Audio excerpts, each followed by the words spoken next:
Mula sa Blue Garden sa Quezon City, ihahatid namin ang mga kwento ng pagbabago. Lubog ka ba sa utang? Pakinggan ang kwento ni John at alamin kung paano siya naging utang-free. Usong-uso ngayon ang Aldab Fever. Pero nakita nyo na ba ang inyong Forever? Pwes, swak sa'yo ang mga pag-aasawa tips mula sa librong Love Struck Sweetheart Edition. Lalaking may cancer, 3 buwan na lang ang taning. Pero buhay pa matapos ang 11 taon. Pakinggan ang kwentong himala ni Dr. Mel.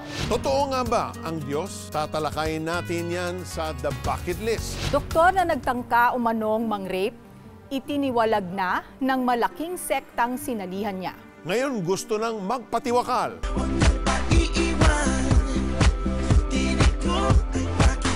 Ang kanilang kwento at ang aming papremyo sa Ang sarap ng pagbabago, masaya kung salo-salo, sabay-sabay na